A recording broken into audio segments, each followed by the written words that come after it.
Hello Anderson County, this is Councilman Brett Sanders recapping the County Council meeting for May the 17th. We had a couple of third readings tonight. It was actually a short agenda, no second readings, but we did a fee in lieu agreement with FedEx, which was one of our secret project names, but it was a $45 million investment, 12 jobs at $28.43 per hour. It was a site that was actually under agricultural use, and it was $83 per year in taxes. First year taxes on the property will generate $344,000, and also it would have a 30-year economic impact to the community of over $41 million. So we need some more projects like that. We also did the final reading on the transfer of the old convenience center, the 3 and 20 convenience center, to 3 and 20 fire department for a training facility that can be utilized and accessed by other volunteer fire departments across Anderson County. So I was happy to see that property is going to a good use to help train firefighters and help Anderson County as a whole, and hopefully keep everyone safe.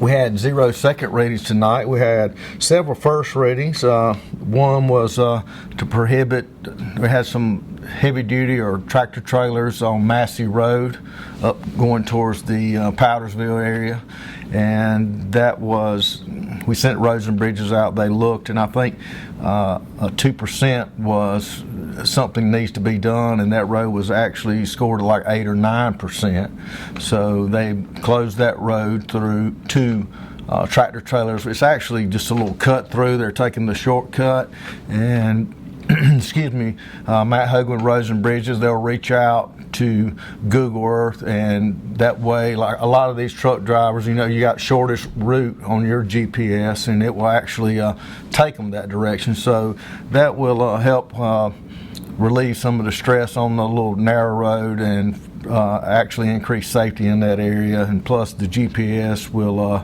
be updated so that truckers won't be utilizing the little cut through and endangering themselves and others. We also had an expansion on the Joint County Industrial Park, which was actually a Greenville County project.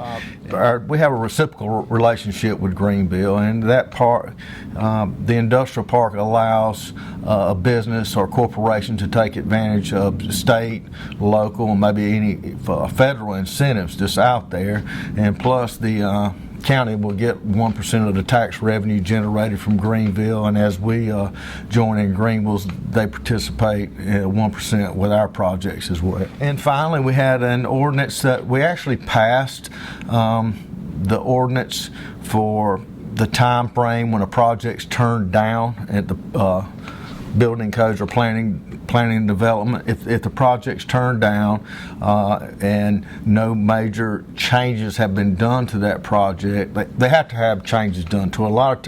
Prior to that ordinance we passed, I think 2 council meetings ago, they keep coming back with the same project with a little minor or small change, and that will help alleviate some of the stress at the planning and building codes and planning commission and things of that nature. So now we actually said in the original ordinance 6 months before you could bring a project back, but we had discussed and had public input, and we had decided on 3 months because it falls in line with the meetings of the planning commission. So we went back and just made an ordinance to change it from a 6-month to a 3-month deal, and that will help it be more efficient and fall in line with the planning commission's meeting schedule. So that was taken care of tonight on first reading. And we also had a couple of resolutions. One was to close a road in District 7. I think it was a small road that was family-owned property on both sides and kind of dead-ended into the property. And our roads and bridges went out and looked and assessed, and that was voted on to allow them to close that road. We also had a resolution to rename the cattle facility at the Poag Garrison Arena in honor of, or for Dr. Poag Reid, and he was very instrumental, along with Senator Poag Garrison, in getting the Garrison Arena built. So the Garrison Arena is actually in my district. I know that Miss Representative, excuse me. I know that Councilwoman Cindy Wilson has a lot to do with that facility out there, and works and volunteers and on committees and things of that nature out there. So I asked Miss Wilson to join with me and propose a resolution to send it to our state delegation to request a name change for the cattle facility, or the cattle barn out there, to name it under Dr. Poag Reid. Still be Poag Garrison Arena, and I've talked with Senator Garrison's son.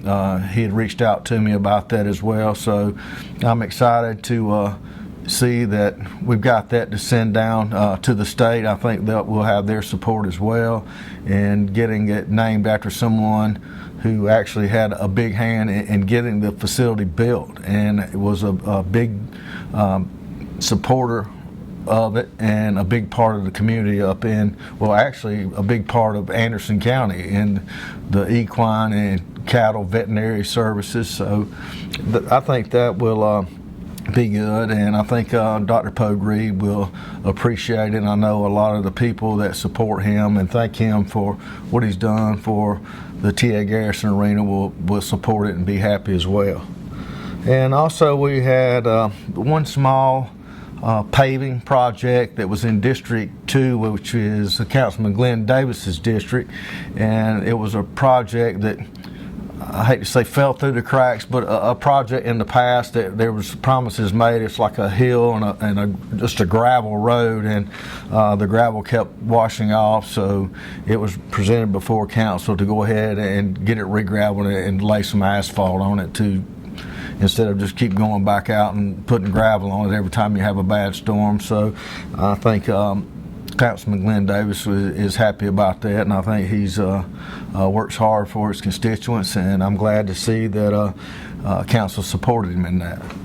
And also we had an appointment tonight in my district. I had someone retire from the library board, and our new library administrator, well, not new anymore, but Miss Annie Sutton had reached out to me and told me I had a vacancy, and she had someone that was excited and wanted to be on there that actually had worked with her on other things at the library. So she was appointed unanimously tonight. And let's see, the final thing mentioned was National Boat Safety Week, and we had someone here from the Coast Guard, and there's a couple of stats that actually 78% of the accidents on water, which we had 650 boating accidents in the United States, 78% of them is boat or air, not the boat or the equipment itself.